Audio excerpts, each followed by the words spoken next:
오늘 말씀은 고린도전서 8장 4절에서 9절까지 말씀에 지식, 자유, 절제라는 제목으로 말씀을 살펴보도록 하겠습니다.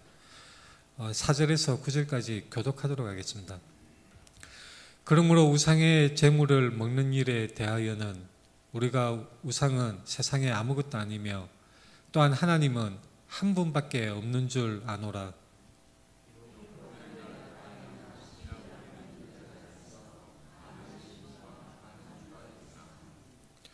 그러나 우리에게는 한 하나님 곧 아버지가 계시니 만물이 그에게서 났고 우리도 그를 위하여 있고 또한 한 주 예수 그리스도께서 계시니 만물이 그로 말미암고 우리도 그로 말미암아 있느니라.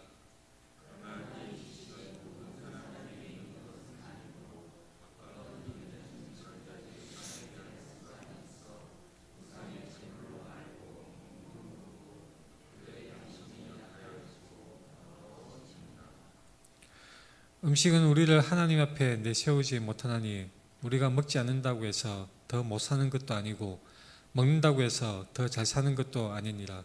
같이 읽겠습니다. 그런즉 너희의 자유가 믿음이 약한 자들에게 걸려 넘어지게 하는 것이 되지 않도록 조심하라. 아멘. 우리 앞뒤 좌우로 돌아보면서 인사하겠습니다. 사랑합니다. 축복합니다. 사랑합니다. 축복합니다. 우리가 성경 읽기 모임으로 주일 오후 예배마다 성경을 읽고 또한 성경 진도표에 의해서 성경을 계속 읽고 있습니다. 어제까지 진도가 고린도전서 8장이었는데 이 고린도전서는 굉장히 우리에게 가장 밀접한 관계가 있는 말씀이라고 할 수가 있겠습니다. 오늘 말씀 제목은 지식, 자유, 절제인데 처음에는 지식, 자유, 절제 순으로 이렇게 구성을 했다가 뒤바꾸었습니다. 그래서 지식에 대해서 우리가 좀 자세하게 살펴보는 그런 시간을 가졌으면 합니다. 지난주 성경 읽기 모임에서 우리 형제 모임에서 어떤 분이 우리가 지금 읽고 있는 고린도 전서의 배경에 대해서 설명을 좀 해주었으면 좋겠다고 그렇게 말씀하셨습니다. 제가 지난주에는 간단하게 답변을 들었는데 오늘 본문을 이해하는데 많은 도움이 될 것 같으므로 한번 자세히 살펴보도록 하겠습니다. 고린도가 어디에 있는 지역입니까? 여기 제가 지도를 오늘 아침에 제가 구글 지도에서 검색해서 이렇게 스샷을 띄워놨는데 고린도는 그리스의 마케도냐 지역이 있고 아가야 지역이 있습니다. 그래서 이 마케도냐의 그 중심 도시 어디입니까? 마케도냐의 중심 도시 데살로니가이죠. 그리고 아가야의 중심 도시는 바로 고린도입니다. 여기 그 구글 지도에 그 핀 마스크라고 하나요? 그 빨간 이렇게 화살표 빛의 동그라미 해서 지역을 딱 표시한 부분이 고린도가 있는 그 위치입니다. 이 지도에서 보시다시피 왼쪽에는 그 이오니아 해가 있고 지중해가 있죠. 그리고 동쪽에는 에게해가 있습니다. 양쪽 바다에 아주 협소한 지역입니다. 그래서 결과적으로 아주 무역이 활발하고 상업 행위가 왕성한 그런 지역이었습니다. 이 굉장히 좁은 지역이기 때문에 지금 우리가 봐도 여기에 땅을 파서 양쪽 바다를 이으면 대단한 돈벌이가 되겠구나 우리가 생각이 들죠. 그래서 이게 지금은 약 200년 전에 운하가 뚫려서 자유롭게 다닐 수 있는 세계 3대 운하의 하나라고 합니다. 근데 당시 고대 시대 때 예수님과 예수님의 제자들, 사도들이 활동하던 그 시대 약 2000년 전에는 사실 로마 황제들이 이 바다를 잇기 위해서 노력을 했다고 합니다. 근데 당시 그 건축 수준으로 이 공사 수준으로는 기술로는 그게 불가능했었습니다. 그래서 네로와 로마 황제들이 운하를 건설하고자 애를 썼지만 성공하지 못했고 실패해서 어떤 식으로 했냐면 이 산으로 배를 밑에 통나무를 깔아서 운반하는 그런 방식으로 해서 이 배를 옮겼다고 합니다. 그래서 왼쪽에서 오른쪽 바다로 또는 오른쪽 바다에서 왼쪽 바다로 옮겨갈 때에 배를 이렇게 통나무 위로 굴려서 그렇게 운반을 했던 그런 방법으로 말하자면 디오르 코스라고 있습니다. 그 길을 만들었다고 합니다. 많은 무역 상인들이 몰려들었고 많은 그 상업이 발달했습니다. 그래서 이 우리가 항구도시라고 하면 흔한 특색이 있죠. 굉장히 그 경제가 활발하고 그리고 많은 사람들이 왕래하고 또한 그로 인해서 결과적으로 도덕적으로는 많이 타락하게 되는 그런 양상을 띠고 있습니다. 우리가 항구도시 부산, 제 고향도 부산이지만 부산도 항구도시로서의 그런 많은 타락적인 그런 면들이 있습니다. 왜냐하면 뱃사람들이 와서 이렇게 성적인 그런 죄를 짓는 많은 결과가 있었던 것입니다. 고린도도 마찬가지였습니다. 그래서 당시에 그 관용 어구가 있었다고 합니다. 이 고린도인처럼 산다는 그런 말이 있었다고 합니다. 마치 우리도 옛날에 그런 말이 있었습니다. 옛날에 지금 쓰지 않지만 옛날에 서울깍정이라는 말이 있었습니다. 그래서 서울 사람 하면 뭔가 세련되고 아주 멋지지만 뭔가 자기 계산을 챙기는 그런 계산적이다 그런 이미지를 가진 그런 관용 말이 있었죠.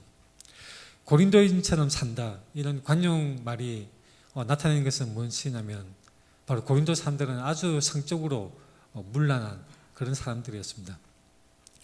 그래서 이 고린도에는 많은 사람들이 몰려들었고 학자들이 예측하기로는 추정하기로는 대략 한 70만 명에 가까운 엄청난 수의 인구들이 살았다고 합니다.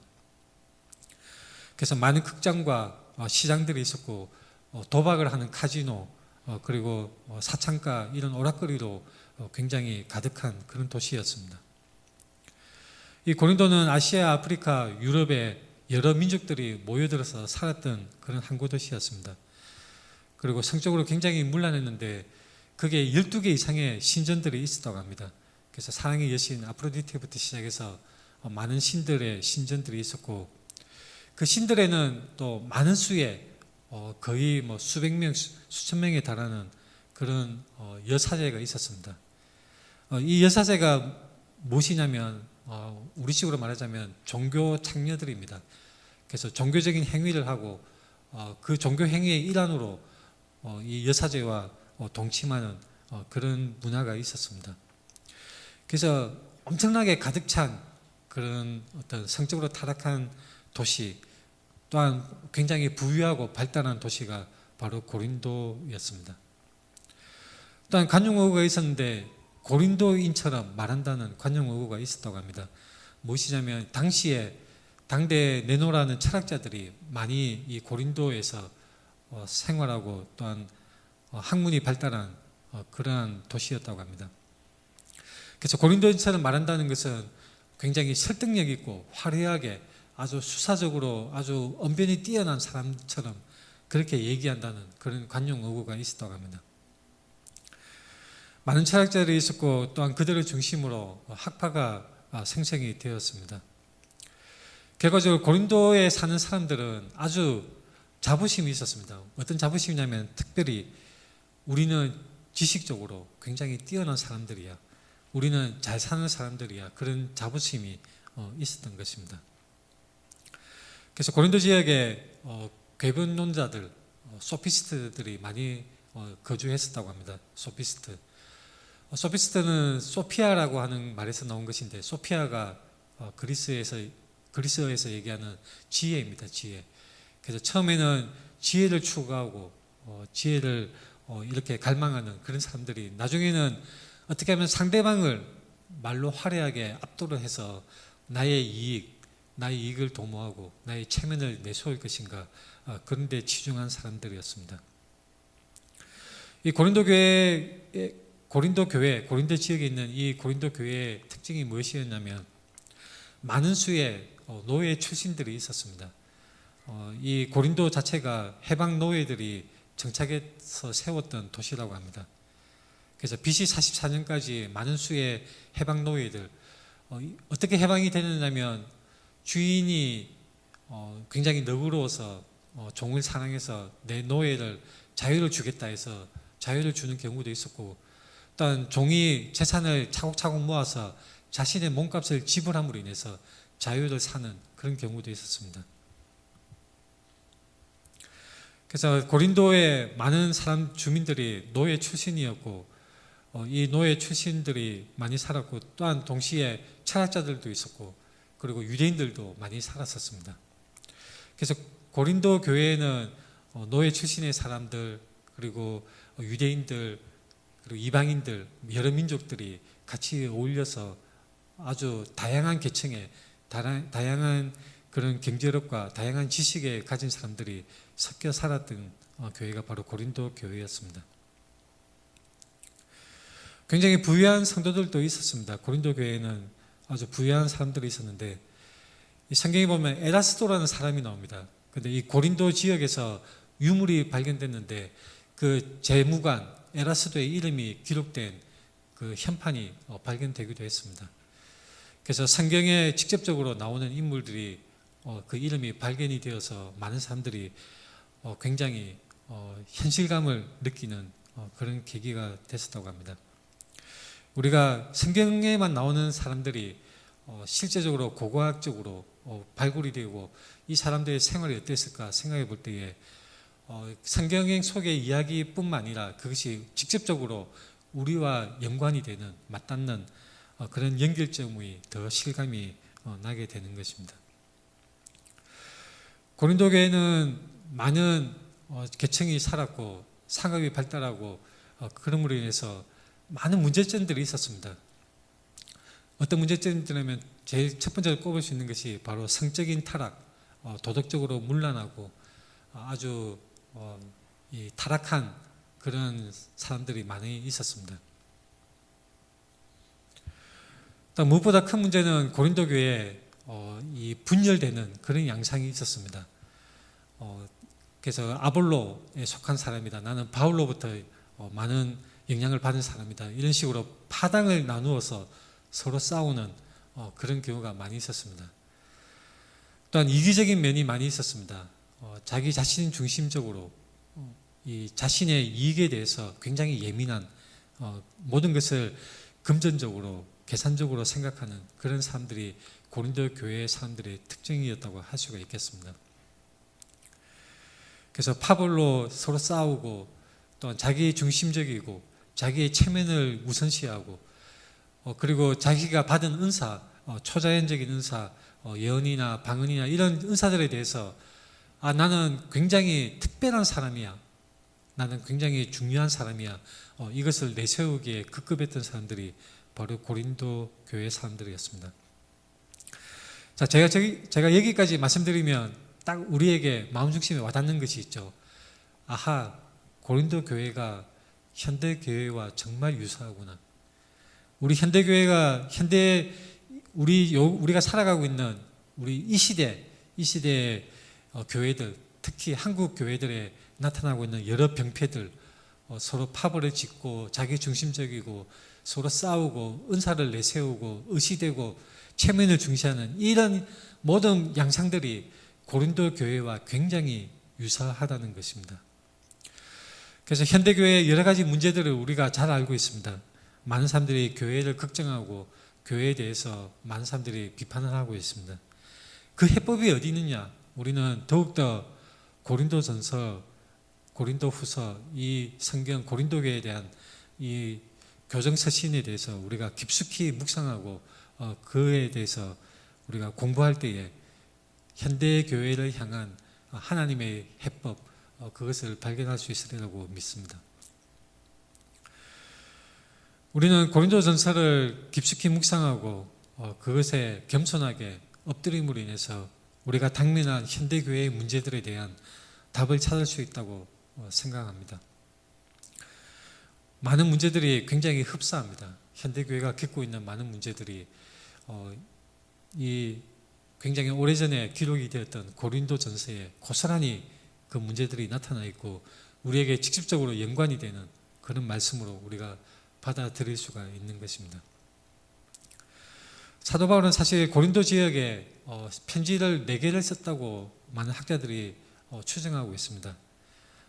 고린도전서는 두 번째 편지에 해당되는 것이죠. 고린도전서 내용 중에 먼저 쓴 편지에 대해서 그 내용을 언급하는 그런 부분이 나옵니다. 그리고 두 번째가 고린도전서고 그 다음에 세 번째 편지, 눈물로 쓴 편지에 대해서 또한 내용이 나오고 그 다음에 네 번째로 이제 기록된 편지가 고린도 후서라고 많은 학자들이 보고 있는 것입니다. 그래서 두 번째 편지와 네 번째 편지는 우리에게 성경으로서 이렇게 내려와 있고 전달되어서 우리가 읽을 수 있지만 첫 번째와 세 번째 편지는 전해지지 않았습니다. 그래서 내용을 정확하게 우리는 알 수가 없는 것이죠. 이 고린도전서는 처음부터 끝까지 교정하고 가르치고 바로잡는 교정적인 그런 훈계하는 이야기가 주를 이루고 있습니다. 공동체에 여러 가지 갈등이 있고 문제가 있고 성적으로 타락한 문제도 있고 여러 가지 범죄하는 사람들 그리고 파벌을 지어서 서로 싸우는 그런 아주 난감한 여러 문제들에 대해서 사도 바울은 처음부터 끝까지 계속해서 훈계하고 또 훈계하는 아주 실천적인 그런 내용들로 가득 차 있습니다. 이 고린도전서를 우리가 굉장히 세심하게 살펴보아야 합니다. 이 바울이 고린도 교회에 향해서 말씀하고 기록한 이 고린도전서 편지는 결국 고린도 교회에만 해당되는 것이 아니라 2000년 후인 우리에게도 직접적으로 말씀되는 그런 해당되는 말씀인 것입니다. 이 고린도 교회에게 보내는 편지를 이 지금까지 전해져 온 것은 바로 이 편지를 통해서 우리 현대교회에 또한 우리 교회에 하나님께서 오늘 말씀하시는 그런 살아있는 말씀이라고 생각을 우리가 해야 하는 것입니다. 이 고린도전서 8장에 보면 이제 우상의 제물에 대해서 나와 있습니다. 8장 1절에 우상의 제물에 대하여는 우리가 다 지식이 있는 줄을 아나 지식은 교만하게 하며, 자, 우리가 이 부분을 읽을 때에 지식은 교만하게 하는 악한 것이야 이렇게 생각해 버리면 안 됩니다. 이 말씀의 그 맥락의 의도는 무엇이냐면 지식을 잘못 사용함으로 인해서 교만해지고 다른 사람에게 이런 피해를 주는 그런 잘못된 사용에 대해서 바울은 경고를 하고 있는 것입니다. 우상의 제물은 우리는 쉽게 와닿지가 않죠. 우리는 우상의 제물, 명절 때, 추석이나 설날 때에 제사상 음식, 그까지만 생각을 하는 그런 정도입니다. 하지만 이 당시에 고린도 이 교회가 처했던 이 당시에 어떤 상황이었냐면 수많은 신전들에서 제사를 지냅니다. 짐승을 잡아서 제사를 지내면 그 고기를 이렇게 밖에 시장에 내다 팔기도 했습니다. 그래서 시장에서 나오는 고기가 우상에서 제물로 바쳐졌다가 팔려 나온 것인지 굉장히 구분하기가 애매했던 것이죠. 또한 당시에 문화상으로 많은 행정적인 여러 가지 모임이나 아니면 커뮤니티, 어떤 동호회처럼 그런 모임이 있을 때에 주로 신전 안에서 모였습니다. 신전 안에서 모였고, 그리고 신전에서 나오는 고기로 많은 사람들이 같이 식사를 했던 것입니다.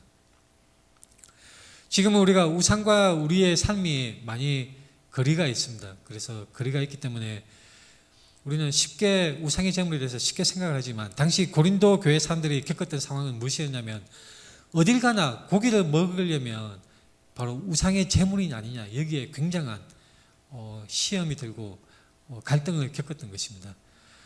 어디 가나 고기를 먹으려고 했을 때에 그 고기는 바로 신전에 바쳐진 고기인 경우가 많았고, 또한 그것을 먹지 않고는 커뮤니티 활동, 동호회 활동이나 어떤 정치적인 모임이나 행사 같은 데 도저히 참석하기가 어려웠던 것입니다.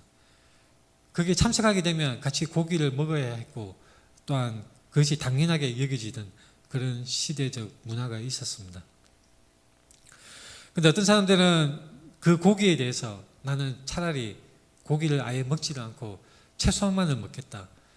그래서 어떤 사람은 아예 모든 모임이나 행사에 자신을 멀리하고 멀리 떨어져서 그 수도원같이 멀리 떨어진 곳에 이렇게 피해서 세상을 피하고 자신을 분리해서 그렇게 신앙생활을 하는 그런 사람들도 있었습니다. 그래서 뭐 쿰난 동굴처럼 그런 외딴 광야 같은 곳에서 오직 말씀만을 읽고 그렇게 세상과 동떨어져서 사는 그런 사람들도 있었던 것입니다. 하지만 우리가 이 사도들과 또한 그 성경적인 삶을 사는 사람들의 삶을 살펴본다면 우리는 결코 죄악된 세상 그것을 정죄하면서 이 더러운 인간들아, 이 더러운 죄인들아, 내게서 떠나라. 나는 고결하게 깨끗하게 살 테야 라고 세상과 등지는 그런 삶을 성경은 가르치는 것이 아닙니다. 우리는 세상 속에서 살면서 세상을 향하여 또한 하나님의 복음을 전해야 되는 이중적인 그런 신분을 가지고 있는 사람들인 것입니다. 중세 수도원은 결코 바른 신앙생활이 아닌 것이죠. 그저 나만 잘 살면 돼. 나만 깨끗하게 말씀대로 살다가 죽어서 천당 가면 돼. 이렇게 사는 것은 결코 바른 생활이 아닙니다. 우리는 세상의 빛과 소금으로서 세상 속에 들어가서 세상을 변화시키는 역할을 감당해야 하는 것입니다. 고린도 교회에서 이 하나님에 대한 지식, 이 사람들은 그리스 철학의 영향을 받았기 때문에 지식에 대한 굉장한 자부심이 있었습니다. 그리고 자신이 아는 것, 자신의 그런 능력과 자신이 가진 것에 대해서 굉장히 내세우고 의지되는 그러한 습성을 가지고 있었습니다. 이 지식을 가졌을 때 그것에 대해서 자유함을 얻을 수가 있죠. 우리가 진정으로 복음을 믿는다면 수많은 얽매 있는 것들, 많은 그 미신적인 것들에서 해방되어서 우리는 자유를 누릴 수가 있습니다. 근데 이 자유를 절제함이 없이 그냥 사용하게 된다면 방종의 다름 아니게 됩니다. 우리의 자유로 인해서 약한 사람들에게 상처를 주게 되고 약한 사람들을 망하게 하는 그런 잘못된 결과가 빚어질 수가 있는 것입니다. 우리는 자유로운 사람들입니다. 우리는 그리스도의 복음으로 말미암아 우리가 무엇을 먹든지 마시든지 자유롭게 할 수가 있습니다. 하지만 이 자유를 절제함이 없이 다른 사람을 배려함이 없이 함부로 사용하게 된다면 그것은 오히려 죄를 짓는 것이 되는 것이고 우리 형제들을 해치게 되는 결과가 될 수가 있는 것입니다. 그래서 사도 바울은 고린도전서에서 만약에 음식이 내 형제를 실족하게 한다면 나는 영원히 고기를 먹지 않겠다. 그래서 내 형제를 실족하지 않겠다. 그렇게 기록을 하고 있습니다. 8장 13절에 그렇게 말씀을 기록하고 있습니다. 이 맥락을 우리가 잘 살펴봐야 합니다. 우리가 형제를 실족하게 하느냐 또는 우리의 자유를 우리가 누리고자 하느냐 무엇이 중요한 것인가 무엇이 중요한 것인가 우리는 잘 생각해야 하는 것입니다.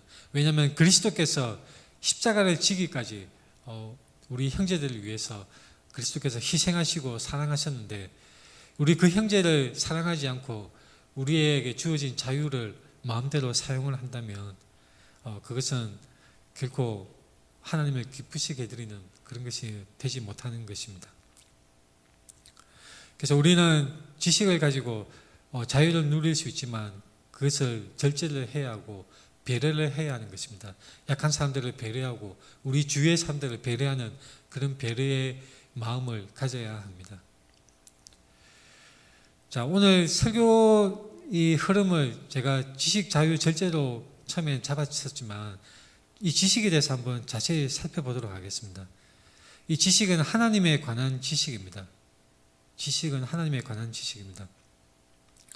우리는 하나님을 믿습니다. 그렇죠? 우리는 하나님을 믿습니다. 우리가 믿는 하나님은 어떤 분입니까? 천지신명께 비나이다 할 때 그 천지신명이 우리가 믿는 하나님인가요? 우리가 최고의 정성을 다하면 우리의 정성에 감동받아서 우리의 소원을 들어주는 그런 존재가 우리가 믿는 하나님입니까? 도끼를 물에 빠뜨렸다가 이 산신령이 나타나서 금도끼가 네 도끼냐, 은도끼가 네 도끼냐, 아니면 쇠도끼가 네 도끼냐 이렇게 물어보는 산신령이 우리 하나님입니까? 사실 제가 도끼 얘기를 꺼낸 것은 열왕기하 6장에 보면 실제 이 나무를 베다가 도끼를 빠뜨린 사람이 그 기적의 사건이 나옵니다. 이 엘리사 선지자를 위해서 집을 지으려고 거주하는 처소를 짓기 위해서 어떤 사람이 도끼질을 하다가 그 돌을 그 도끼를 물에 떨어뜨렸습니다. 그래서 뭐라고 하느냐면 내 주여 내 주여 이것은 빌려온 것입니다라고 그렇게 말을 합니다. 그래서 엘리사가 나뭇가지를 베어서 물에 던졌더니 쇠도끼가 물에 떠올라서 물에서부터 그 쇠도끼를 건져내는 놀라운 기적의 사건이 열왕기하 6장에 기록되어 있습니다. 이것은 굉장히 놀라운 기적의 사건이죠. 쇠도끼가 물에 떠오르는 것은 과학적으로 불가능한 것입니다. 근데 이 물에 빠뜨린 그 사람이 내 주여 이는 빌려온 것입니다라고 그렇게 말을 했습니다. 그때 이 사람이 했던 말, 내 주여 이것이 히브리어로 아도나이입니다. 아도나이. 주여라고 할 때 아도나이가 바로 히브리어로 주님을 부르는 주여라는 뜻을 가진 단어입니다. 성경에 보면 여호와 하나님으로 나와 있죠. 근데 원래 여호와 하나님, 여호와라는 이 이름은 원래의 정확한 발음은 야훼입니다. 야훼. 히브리 사람들, 유대인들은 하나님의 이름이 기록된 부분을 읽을 때에 굉장한 두려움을 느꼈습니다. 하나님의 이름을 망령되이 읽지 말라는 직접적인 말씀도 있고, 또한 고대 문화 속에서 이름을 부른다는 것은 그 대상자의 그런 속성에 대해서 규정하는 그런 문화가 있었기 때문에 이름을 부른다는 것 자체를 굉장히 두려워했던 것입니다. 그래서 야훼라는 단어를 읽을 때에 굉장히 두려운 마음으로 주라는 단어로 바꾸어서 읽었습니다. 그래서 성경을 읽을 때에 여호와, 야훼라는 단어가 있을 때에 주라는 말로 바꾸어서 읽었던 것입니다. 우리가 믿는 하나님은 여호와 하나님입니다. 야훼 하나님. 자, 그러면 제가 질문을 하나 드리겠습니다. 잘 한번 생각해 보십시오. 예수 그리스도는 여호와 하나님이십니까? 자, 어떻게 생각하시나요? 야훼 하나님 할 때 이 야훼 하나님은 예수 그리스도도 야훼 하나님이라고 할 수 있나요? 자, 제가 왜 이 질문을 드리냐면 제가 활동하는 그 인터넷 카페에서 많은 사람들이 이것을 잘못 알고 있습니다. 그래서 심지어는 신학생이나 목사일지라도 잘못 알고 가르치는 경우를 많이 봤습니다. 어떤 사람은 이렇게 생각합니다. 여호와 하나님은 성부 하나님만을 지칭하는 것이야. 그렇게 주장하는 사람도 종종 있는 것을 보았습니다. 여호와 하나님, 야훼 하나님은 성부 하나님만을 지칭하는 것일까요? 아니면 야훼 하나님 할 때 그 야훼는 성부 하나님, 성자 하나님, 성령 하나님, 삼위일체 하나님을 지칭하는 것일까요? 어떻게 생각하십니까? 예수 그리스도는 여호와의 이름으로 불리어질 수 있습니까? 아니면 그렇지 않습니까? 창세기에서 여호와 하나님이 천지를 창조하셨다고 창세기 첫 부분에 쭉 나오는데 거기에는 예수 그리스도가 포함됩니까? 포함되지 않습니까? 어떻게 생각하시나요? 말하자면 성자 하나님은 창조주입니까? 아닙니까? 제가 쭉 질문을 여러분께 드렸습니다. 자, 이사야서 42장에 보면 이런 말씀이 있습니다. 나는 여호와이니 이는 내 이름이라. 나는 내 영광을 다른 자에게, 내 찬송을 우상에게 주지 아니하리라. 이것은 굉장히 중요한 말씀이죠. 나는 여호와이니 이는 내 이름이라. 여기서 여호와라는 것은 야훼입니다. 정확한 발음은 야훼입니다. 원래 자음만이 기록되던 이 야훼 철자를 아도나이의 모음을 붙여서 여호와의 발음으로 만든 것입니다. 그래서 정확한 발음은 야훼입니다. 나는 야훼이니 이는 내 이름이라. 나는 내 영광을 다른 자에게, 내 찬송을 우상에게 주지 아니하리라. 하나님의 이름, 야훼 하나님, 이 하나님의 이름을 다른 자에게 주지 않는다고 분명하게 말씀하고 있습니다. 그래서 오직 유일한 하나님, 야훼 하나님은 한 분이십니다. 한 분. 자, 이것을 직접적으로 신명기 6장 4절에 나와 있습니다. 이스라엘아 들으라. 이스라엘아 들으라. 이것은 쇠마 이스라엘, 원어로 쇠마 이스라엘, 아주 유명한 성경 구절입니다. 이스라엘아 들으라. 우리 하나님 여호와는 오직 유일한 여호와이시니. 자, 이스라엘아 들으라. 우리 하나님 여호와는 오직 유일한 여호와이시니. 신명기 6장 4절, 이 말씀은 영어 성경에 보면, NIV에 보면 Hear, O Israel, the Lord our God, the Lord is one, 이렇게 나와 있습니다. 야훼라는 단어를 the Lord로 바꾸어서 번역을 한 것입니다. ESV에서도 마찬가지입니다. ESV에서도 야훼 단어를 the Lord로, 주라는 단어로 바꾸어서 번역을 해서 영어 성경에는 나와 있습니다. 자, 신약 성경에는 야훼나 여호와 단어가 등장하지 않습니다. 왜 그렇습니까? 왜 신약 성경에는, 구약 성경에서는 여호와 하나님 굉장히 자주 등장하는 이 하나님의 이름이 왜 신약 성경에서는 등장하지 않습니까? 자, 영어 성경에서는 야훼를 더 로드로 번역한 경우가 많이 있다고 제가 말씀을 드렸는데, 이 더 로드는 바로 주라는 단어입니다. 주, 로드. 그리고 헬라어로는 퀴리오스입니다. 퀴리오스. 주님이라는 뜻입니다. 우리가 기도할 때 흔히 주여 삼창합시다 하고 주여 주여 주여 3번 부르고 통성 기도를 많이 하고 있습니다. 근데 이 주여 주여 하는데 주가 무슨 뜻입니까? 우리가 주라고 부를 때 그 의미를 우리가 온전히 알고 부르는 것일까요? 성경에 보면 주라는 말이 수백 번 이상 나옵니다. 아까 제가 말씀을 드렸던 열왕기하 말씀에서도 도끼가 빠졌을 때 내 주여 하고 주라는 말이 바로 나오는 것을 볼 수가 있죠.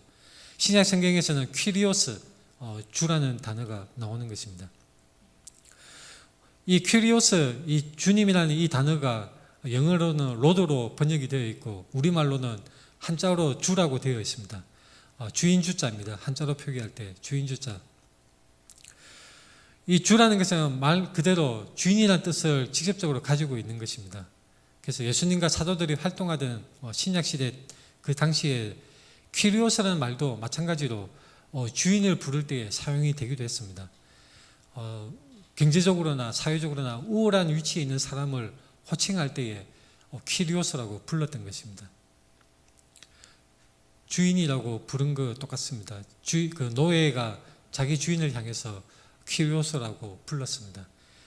그리고 우리말 성경에는 상전이라고 번역된 부분도 바로 퀴리오스 단어입니다. 상전, 자기 윗사람, 윗사람에 대해서도 로드, 퀴리오스, 주라고 불렀던 것입니다. 그래서 당시 문화 속에서는 이 퀴리오스라는 말이 아주 광범위하게 사용되었습니다.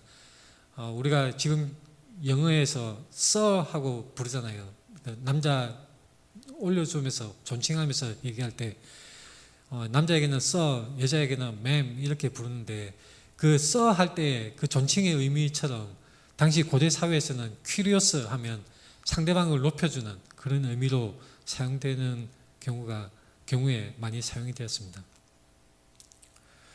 자, 중요한 것은 무엇이냐면 퀴리오스, 이 주라는 단어가 사용되는 경우는 모든 경우에 그 일컬어지는 사람은 우월한 지위 또한 우월한 힘과 권위를 가지고 있다는 그런 의미를 가지고 있는 것입니다. 그런 기본 개념을 가지고 있을 때에 퀴리오스 주라고 불렀습니다. 한자 주도 아주 잘 번역이 된 거라고 저는 생각을 합니다. 제가 네이버 사전, 중국어 사전을 이 한자 주를 찾아봤더니 자, 여러 가지 뜻이 나오죠. 첫 번째 임자, 두 번째 주인, 이런 식으로 나오는데 자, 네 번째 뜻이 여호와라고 나와 있습니다. 여호와. 자, 중국의 사전에 이렇게 여호와라는 말이 나와 있고 우리말 사전에도 주를 찾아보면 기독교의 하나님 이렇게 뜻이 나와 있는 것을 볼 수가 있습니다. 주, 이 퀴리오스라는 이 단어는 당시에 존중하는 의미에서 사용되기도 했습니다. 하지만 또한 광범위하게 종교적인 단어로도 사용되었습니다. 자, 이 부분이 굉장히 중요합니다. 자, 어떤 사람은 주여 주여 할 때에 주인이라는 의미만 있다라고 주장하는 사람들이 있는데 그것은 성경의 그 당시 고대 문화의 배경을 전혀 모르고 하는 말입니다. 이 주 퀴리오스라는 단어는 종교적인 단어로도 사용이 되었던 것입니다. 그래서 당시에 많은 신전들에서 많은 신들에게 있어서 신을 호칭할 때에도 이 퀴리오스라는 단어가 사용된 것이 자료로 남아 있습니다. 또한 주는 로마 황제에게도 사용된 단어입니다. 노예가 주인을 부를 때도 퀴리오스, 주라고 불렀고 로마 황제들 부를 때에도 주라고 불렀습니다. 당시에는 황제를 신으로 섬기는 그런 전통이 있었던 것입니다. 그리고 무엇보다도 신을 지칭할 때에 예를 들면 그 그리스, 이집트 신인 세라피스라는 신이 있는데 주 세라피스라는 그런 문구가 기록에 남아 있습니다. 많은 사례들에서 우리는 종교적인 자신이 섬기는 그 신들을 부를 때에도 주라는 단어를 사용을 하는구나. 우리는 고고학적으로도 증명이 되었고 우리가 많이 공통적으로 인정이 되고 있는 내용들입니다. 이 하나님을 부를 때에 당시 그리스도인들은 주라고 불렀습니다. 퀴리오스. 물론 히브리어에 쓰는 유대인들은 아도나이라고 불렀겠죠. 그리고 아람어를 쓰는 사람들은 마레아라고 불렀을 것입니다. 마레아도 마찬가지 주라는 뜻을 가지고 있는 아람어입니다. 헬라어를 사용하는 사람들은 퀴리오스라는 말을 이 야훼 하나님을 대체해서 사용을 했습니다. 그래서 그렇습니다. 신약 성경에 왜 여호와 또는 야훼라는 말이 등장하지 않는가? 그것은 모두 퀴리오스라는 단어로 주라는 단어로 번역이 되었기 때문입니다. 헬라어 성경이 기록이 될 때에 퀴리오스라는 단어로 기록이 되었기 때문입니다. 자, 시편 32편에 보면 허물의 사함을 받고 자신의 죄가 가려진 자는 복이 있도다. 마음에 간사함이 없고 여호와께 정죄를 당하지 아니하는 자는 복이 있도다. 자, 이것을 로마서에서 인용을 합니다. 인용을 하는데 불법이 사함을 받고 죄가 가려짐을 받는 사람들은 복이 있고 주께서 그 죄를 인정하지 아니하실 사람은 복이 있도다 한 것 같습니다.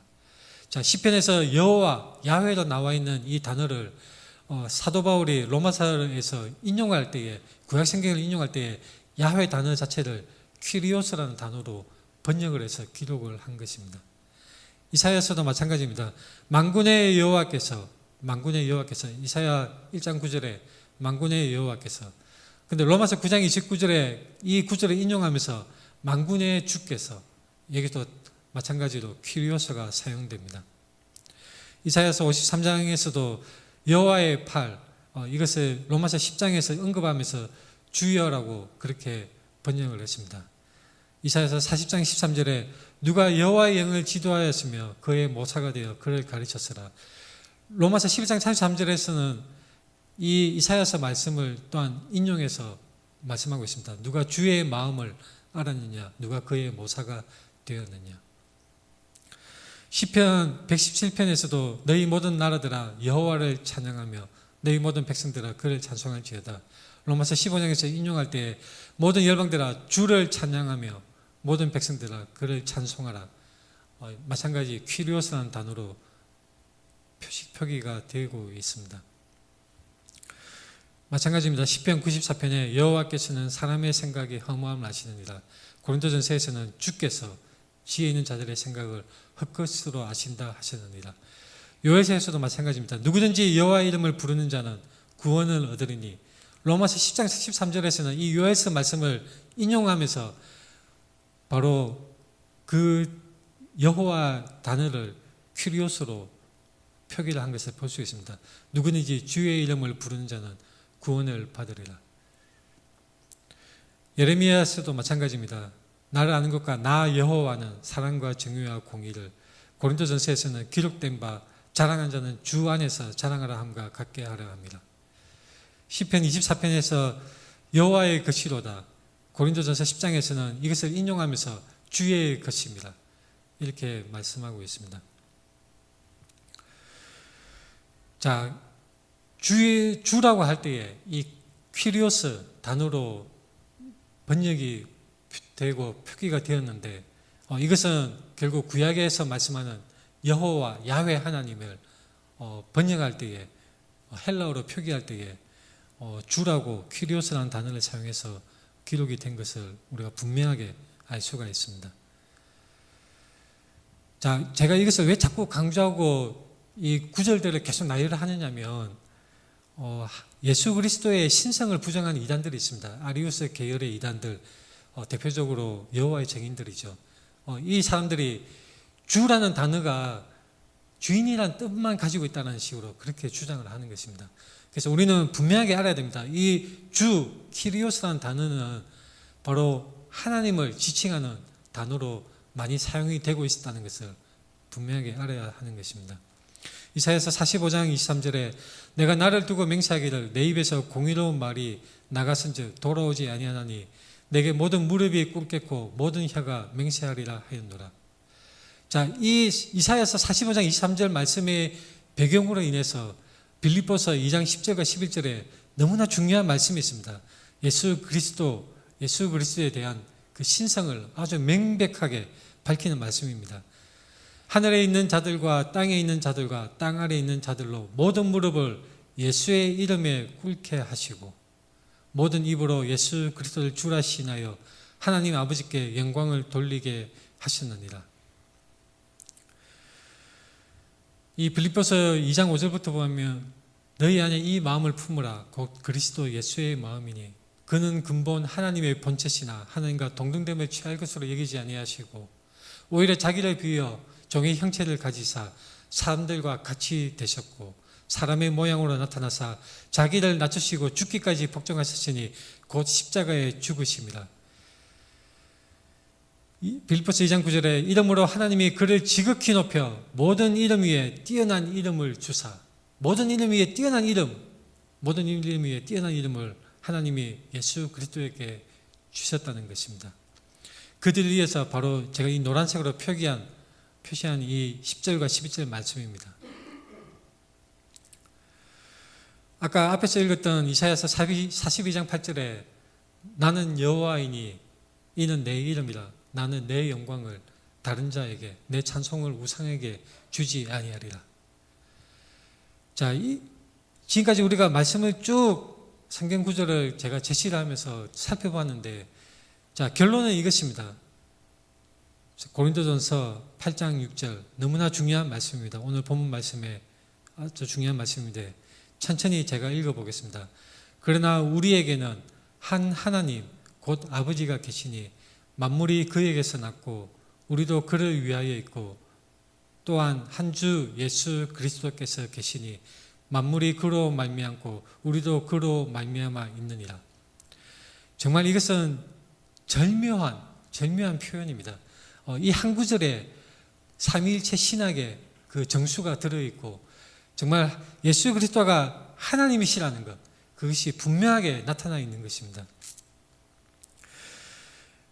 예수 그리스도를 높이는 것은 우상을 섬기는 것이 아닙니다. 예수 그리스도를 높이는 것은 오히려 하나님의 영광을 드러내는 것이고 하나님께서 기뻐하시는 것입니다. 예수 그리스도는 하나님의 아들이십니다.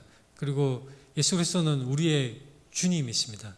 이 주라는 퀴리오스라는 단어는 당연히 소유주라는 뜻이 있고 우월한 힘과 능력과 권세를 가졌다는 뜻이 있으며 또한 하나님이라는 뜻이 또한 있는 것입니다.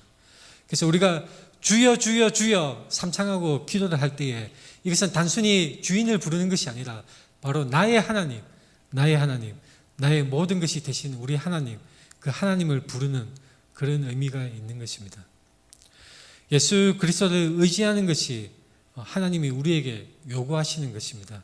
예수 그리스도를 사랑하고 그분을 섬기는 것이 하나님이 우리에게 요구하시는 것입니다.